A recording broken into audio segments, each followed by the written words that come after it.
4 million over 20 years isn't that much? Bro, are you serious? Brother, they have salaries, they have side hustles. These are just direct gifts. They have their family members get jobs that get incredible amounts of pay. $4 million ain't that much? This dude's out here making cake stream cake streamer bags on top of his regular old income. We did not get a decision in the Donald Trump immunity case today. It has now been 6 weeks since the Supreme Court heard arguments on Trump's claim of absolute immunity from criminal prosecution for his attempt to steal the 2020 election. This means the court is delaying. Oh, yeah, let's talk about the generational scandal. Justice Thomas raked in $4 million in gifts. And they know that that inevitably helps Trump.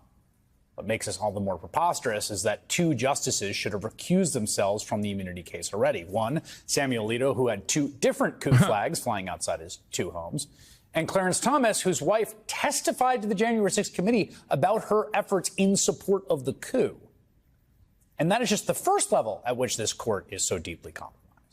New data out today from Fix the Court takes a look at the value of gifts to justices over the past 20 years, both disclosed and then undisclosed gifts that were subsequently reported out. To take you through just a handful that give you a sense, Justice Elena Kagan's calculated to have received gifts valued at just under $1,200. That's over 20 years.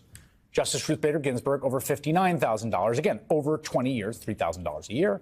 Now, bro, they're so bad. Get your fucking money up, dude. Yo. Where are my girl bosses, dude? What is this, $1,000? Lame ass. What the fuck is this? Bro, there's a dude on there raking in $4 million. Can you imagine? There's 1/9 of the Supreme Court is lapping the rest of it. Are you fucking serious? I'd be so pissed. This shit comes out, it's like, dude, the gender pay gap is real, okay? What the fuck? What are you doing this for? The love of the game? Like, you're just that much of a fucking nerd? The hell's wrong with you? Oh, I just love being a fucking law nerd, dude. I love being a Supreme Court of the United States Justice. It's so sick. I love wearing the shitty-ass robe and deliberating. It's like, meanwhile, this dude is literally doing cocaine off of stripper titties on some fucking undisclosed billionaire island in a sea of Hitler statues, okay, getting $4 million of gifts. $4 million. Are you kidding me? Yeah, if you somehow found out one of your coworkers and you're doing the exact same job, okay, you're doing the exact same job, because in some circumstances, maybe your job is different, your performance is different. You and your coworker are doing the exact same job, and you found out that he's getting $4 million in return and you're getting 1,000. How do you not get pissed?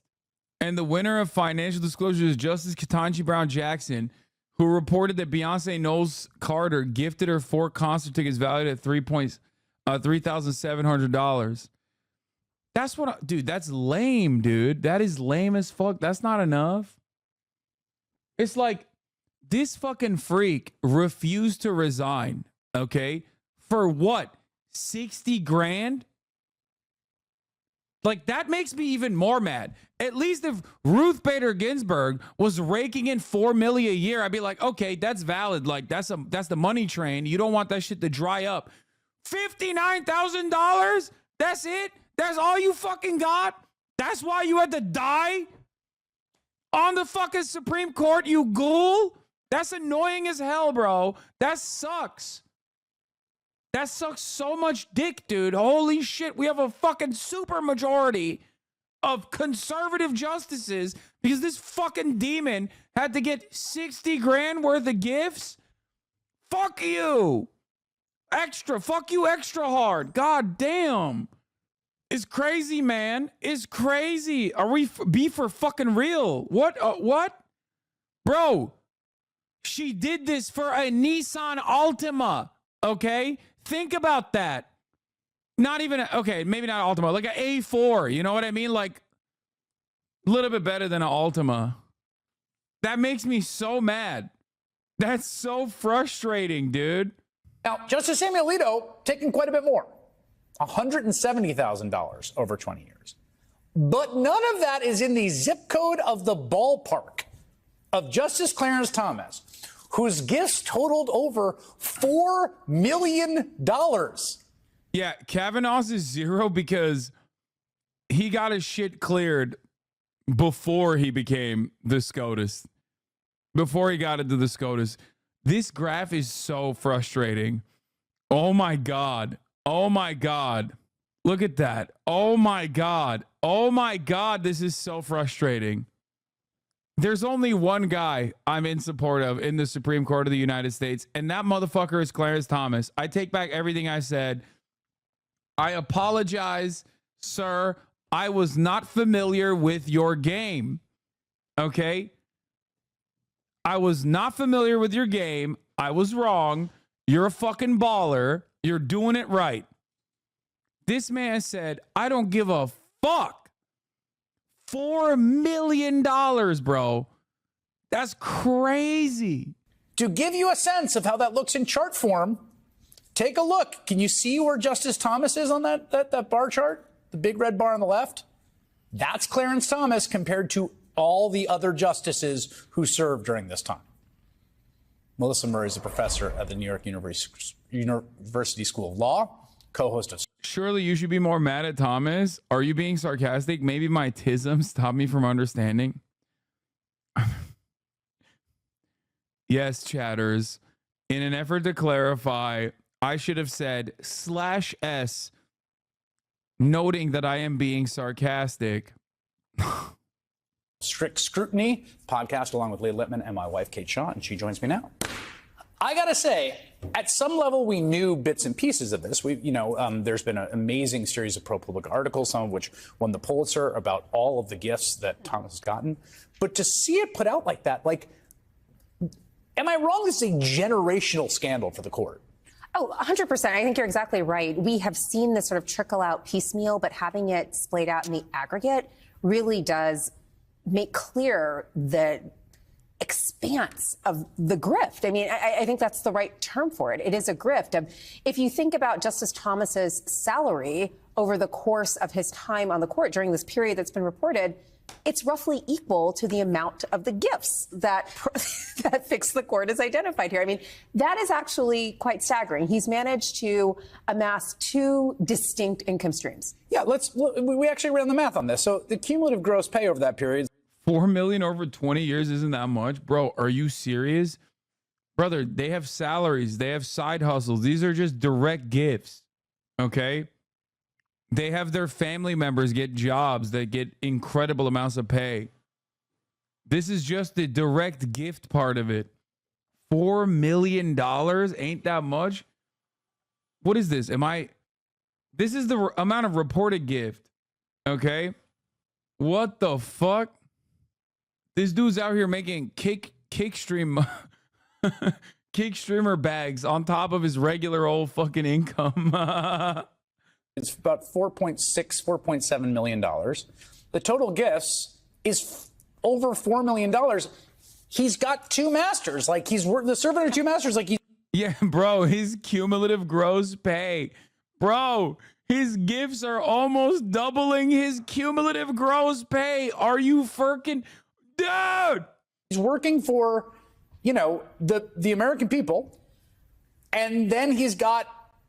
Well, wait, which American people? So let's talk about that because... Well, he's been getting paid by the taxpayers. For sure. But, I mean, it has been said that look where your treasure is, for there your heart will be also. Right. And it's not surprising that some of the individuals... He got the bag and you hate it?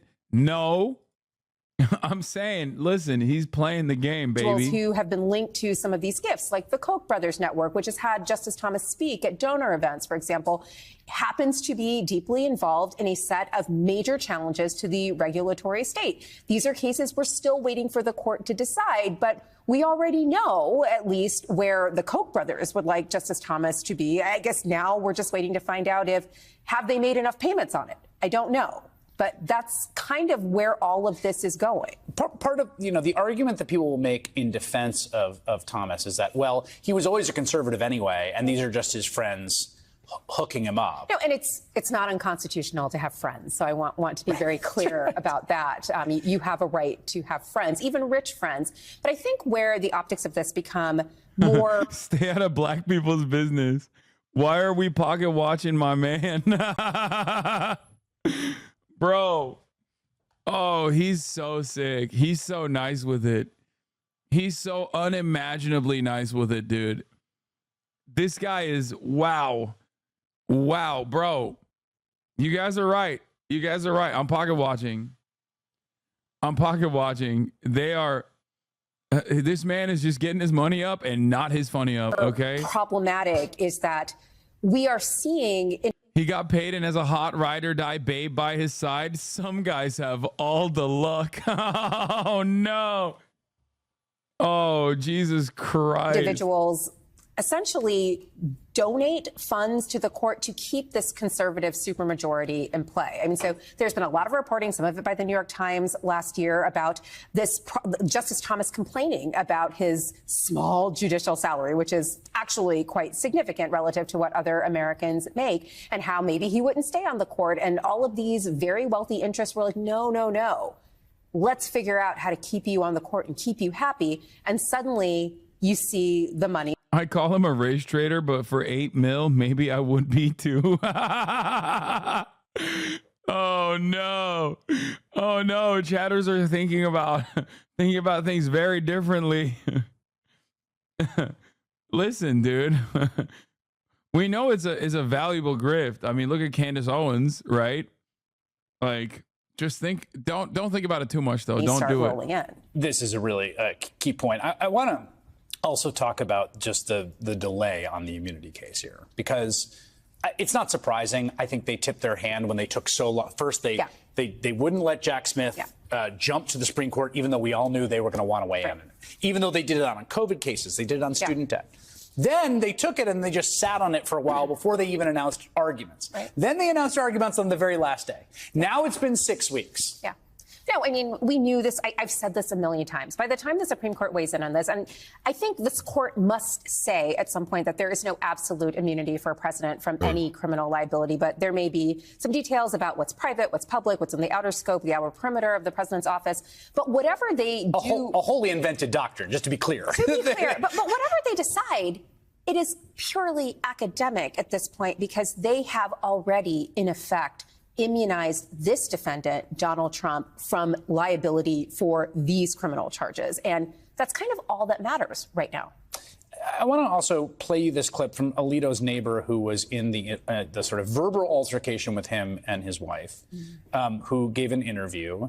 And she's making this point about, when the flag went up, Alito says that it was... Bro, I'm sorry, but this is like extra funny to still talk about the flag situation when like one of the Supreme Court justices over the course of the past 2 decades has brought in $4 additional million in gifts. Okay. Like, it's just, I don't give a fuck about no flag, son. What are we talking about, dude? I mean, that shit sucks too. Yeah. Oh, okay. Ooh, I think Samuel Alito might be pro-Trump. It's like, yeah, he is. Okay. What are we doing here? My man got $4 million, dude. What is happening? Oh no. Oh my God. It was about this verbal altercation. Then he went to a Fox News reporter who just sort of reported exactly what he said and didn't, as far as I can tell, do any additional reporting. Here's. Oh yeah, the neighbor called them. I listened to the Samuel Alito neighbor. I'm almost convinced is one of you motherfuckers in this community. I'm not even kidding. I feel like the couple. I listened to the wife of the neighbors of Samuel Alito give an interview, and I literally am almost certain that either at a certain point they were HasanAbi heads or still are. Okay, I'm not even kidding. The way that they were talking, the way that she was talking, I was like, oh my God. She's like, they're fascists. She was like, I don't even like Biden. I think both sides have a lot going on. I don't like it at all, but like, these guys are fascists. I was saying Trump is a fascist. I put up put up a sign, and then she called her, which I thought was awesome. His neighbor talking about the verbal back and forth they had. I just want to emphasize that the interaction that happened on February 15th is the one that they're using as an excuse for why they flew the flag. And I really want to hammer home the fact that that happened on February 15th, and their flag went up 2 or 3 weeks before that. That date's confirmed by text messages and a police call. Again, this may just be misremembered, but we still don't know why they were flying the flag upside down on Joe Biden's inauguration day, right? No, we don't. My colleague. I mean, we do know. We do know. We know because they're fucking. They flew the American flag upside down because they're fucking dramatic little bitches. Like, what are we talking about? Like, and then they flew the other like weird esoteric. What is it, like the Lebanese, the Lebanese flag looking one? They flew the flag of Lebanon. Where is it? This fucking pine tree flag or whatever. They showed it early on. I can't. An appeal to heaven flag. Yeah, that one. Because they're freaks. Yeah, this is the flag. An appeal. Another provocative flag was flown at another Alito home. I don't want to alarm anyone, but a second flag is hit the Alito home, ladies and gentlemen. At NYU, Ryan Goodman has actually made a really good point about. Another very funny thing about the Samuel Alito situation is that, so Samuel Alito came out and was like, oh, I'm a wife guy, and my wife was flying the flag, and I told my bitch wife to put the flag down, and she just refused to do so, and what can I do? I'm a wife guy, right? That was his defense, which I think is still pretty funny considering that Clarence Thomas's wife is literally, like, openly on the fucking phone lines at January 6th in broad daylight being like, are the Patriots rising up? Like, are we taking over? Like, Ginny Thomas was literally an insurrectionist. Okay. So we're talking about wives of the Supreme Court justices. Like, Clarence Thomas is still doing the whole like $4 million to Samuel Alito's $100,000 equation there too. Clarence Thomas is fucking, he doesn't do half measures, okay? Oh, y'all are getting gifts? I'm getting 4 million in gifts. Oh, your wife flew an appeal to heaven flag? Guess what? My wife literally did January 6th, okay? My wife did January 6th personally. That's right. He's the GOAT.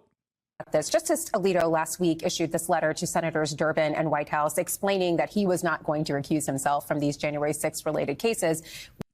I love having a Democratic Senate, by the way, because, you know, there's a fucking judiciary committee for this exact reason. Okay? Just before all of the liberals were like, oh, Hasan, you want Donald Trump to be president? Like, bitch, who's president right now? Who could hold a fucking singular committee meeting and have these motherfucking issues be addressed by Congress? Yeah, Senator Dick Do Nothing Durbin, bitch ass. Can you imagine? Bro, you know what's going to be really awesome? Trump is going to win. Republicans are going to win the Senate, let's say. And then they're going to hold a committee hearing, a Senate Judiciary Committee hearing, investigating Ketanji Brown's $3,700 worth of Beyonce Knowles tickets. Okay? They're going to be like, and then they're going to impeach Ketanji Brown. They're going to get Ketanji Brown off the fucking Supreme Court because of her Beyonce tickets. Okay? That's what's going to end up happening because Republicans would never let a good crisis go to waste. And Democrats will turn around and be like, well, see, you didn't vote for Biden. See what happens when you don't vote for Biden? Now we lost another Supreme Court justice. It's going to have fuck a super majority. Fuck a 6-3 super majority. It's going to be 9-0. Okay. What are we doing? What the fuck are we doing, man? What are we doing? January 6th son or IDF supporting daughter? January 6th son. Easy. Not even a question. whether because of this flag or not, he has no obligation to recuse himself. If Ms. Baden is correct that the timeline is wrong, and it seems like the timeline is wrong, like there's a real discrepancy between her timeline and Justice Alito's, he's essentially lied to Congress. And I mean, Ryan Goodman, my colleague, has suggested maybe that is something worth investigating as a criminal matter. But there's a lot going on here. We haven't had these cases. Are they waiting because of the proximity of this scandal to those cases? Who knows? If that's the case, then we've already answered our question as to why Justice Alito should recuse, because we're already asking those questions. Ding, ding, ding. It's too complicated. It's not impartial. Melissa Murray, who is fond of flags, as far as I know. Flagrantly. Flagrantly fond of. That's awesome.